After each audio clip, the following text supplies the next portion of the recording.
صلی اللہ علیہ وسلم کے گھر میں 2 مہینے تک چولہا نہیں جلا کرتا تھا، اور حضرت عائشہ فرماتی ہیں کہ ہمارے نبی نے کبھی پیٹ بھر کے کھانا نہیں کھایا اپنی پوری زندگی میں۔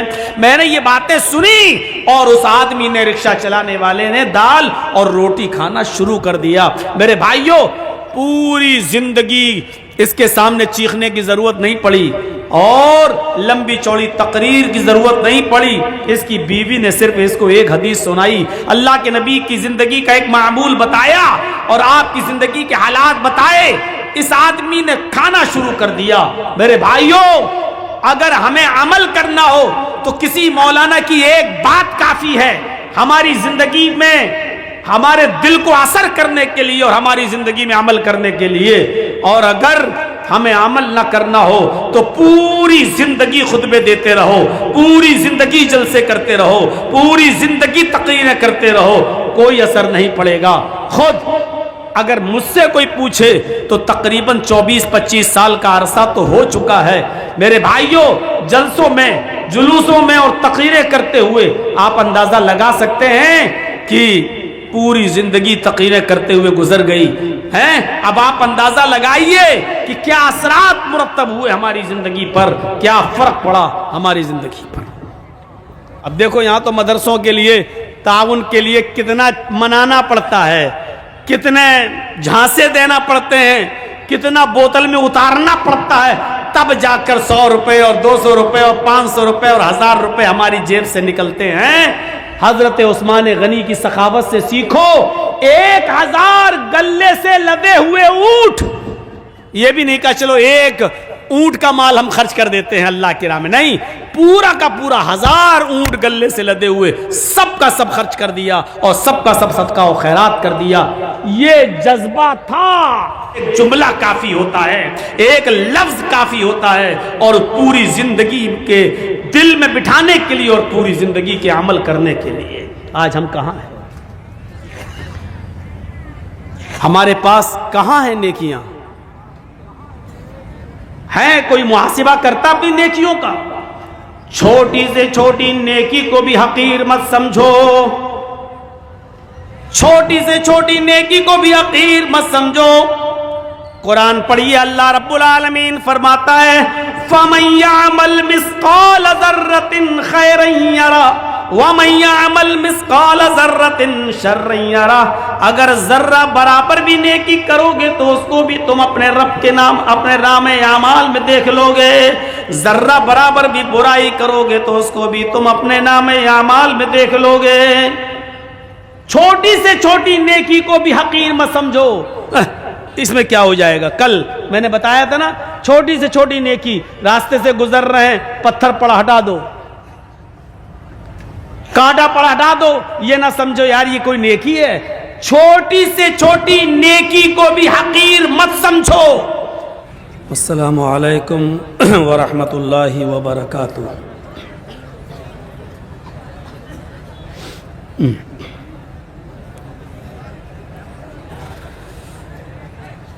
الحمد للہ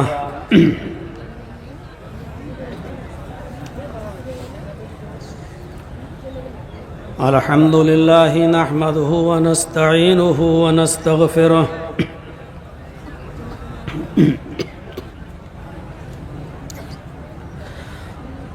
ونعوذ باللہ من شرور انفسنا ومن سیئات اعمالنا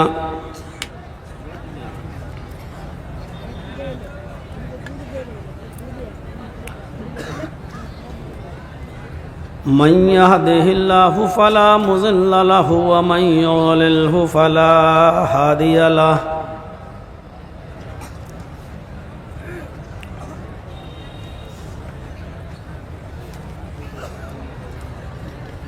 وأشهد أن لا إله إلا الله وحده لا شريك له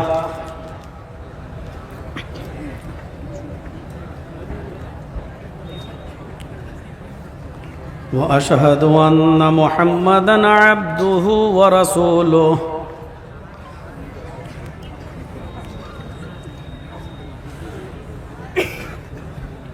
أما بعد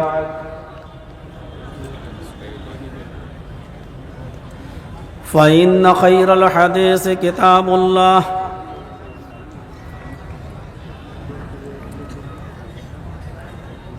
وخير الهدي هدي محمد صلى الله عليه وسلم وشر الأمور محدثاتها وكل محدثة بدعة وكل بدعة ضلالة وكل ضلالة في النار.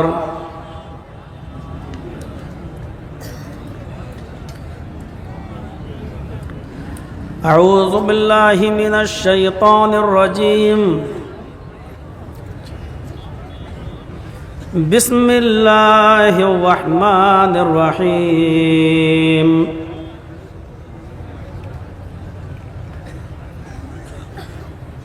يا أيها الذين آمنوا توبوا إلى الله توبة نصوحا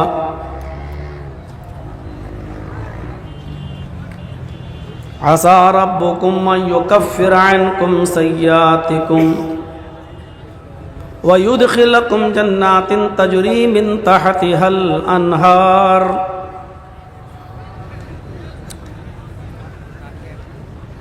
رب اشرح لي صدري ويسر لي أمري واحلل عقدة من لساني يفقهوا قولي.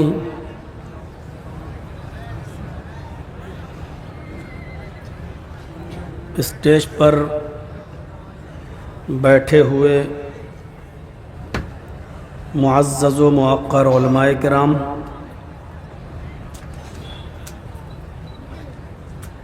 اور مدرسے کے صدر و سیکریٹری و اراکین و ممبران و ذمہ داران، اور اسی طریقے سے جلسہ کمیٹی کے صدر اور سیکریٹری اور ممبران، اور نیما للمٹیا ڈسٹرکٹ گڈا اور اس کے اطراف و اکناف سے آئے ہوئے معزز سامعین حضرات، پردہ نشین اسلامی خواتین، ماں اور بہنوں، نوجوانوں، عزیز بچوں،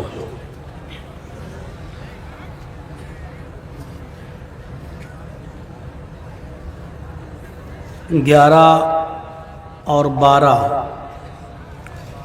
فروری 2025 کا یہ 2 روزہ پروگرام کا آج آخری دن ہے.